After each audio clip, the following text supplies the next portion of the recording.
معلش بس سؤال كده في السريع، بس يعني معلش اديني بس لحظه من وقت حضرتك. محمد الشناوي معترض على ايه في تبديله شوبير؟ يعني انت معترض على ايه يا شناوي؟ انت عايز ايه يعني؟ مش فاهم.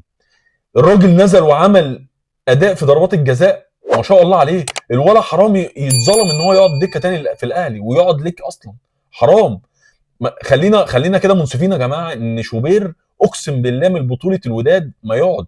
الواد ده عالي قوي وكواليتي عالي قوي ومحتاج فرصه فعلا الفتره الجايه في النادي الاهلي. وحرام يتظلم مع الشناوي. احنا عارفين ان المنتخب ماشي محسوبيه.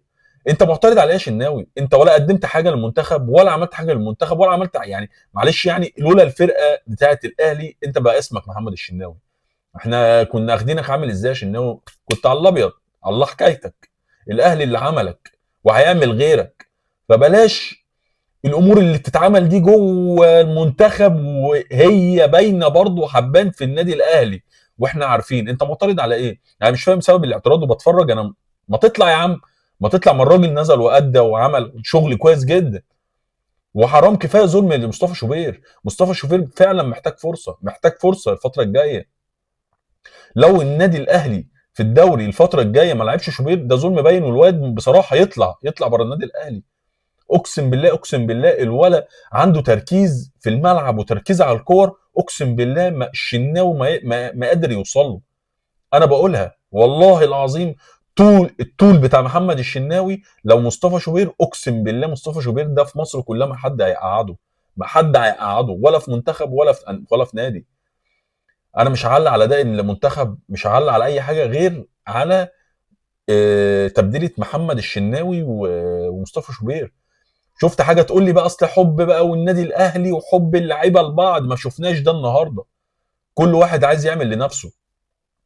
كل واحد. انت تبديلتك يا شناوي بان قد ايه انت اناني. بان قد ايه ان انت بجد بتفكر في نفسك بس. الواد احسن منك مليون مره. مصطفى شوبير احسن منك وخلينا نبقى منصفين واحنا بنتكلم. مصطفى شوبير احسن منك في كل حاجه. ربنا كرمه عشان هو من جوه ابيض الواد ده. اقسم بالله. وبجد كواليتي حارس مرمى عالي قوي. خلينا منصفين ان محمد الشناوي الفتره الجايه المفروض ما يلعبش. ما يلعبش اقسم بالله. مصطفى شوبير يلعب عليه اساسي. بجد الشناوي محتاج يقعد فتره كبيره قوي الفتره الجايه. هو ده بس التعليق اللي انا كنت حابب اتكلم فيه. ولو انتوا عندكم راي تاني في الكومنتات اكتبوا لي يا جماعه. اكتبوا لي. اكتبوا لي. شوف يعني خشوا شوفوا كده الفيديو بتاع تبديل محمد الشناوي وشوبير. كارثه يا جماعه. كارثه في اعتراضه. وان شاء الله اشوفكم في حلقه جديده ان شاء الله. ويا رب تكونوا بخير.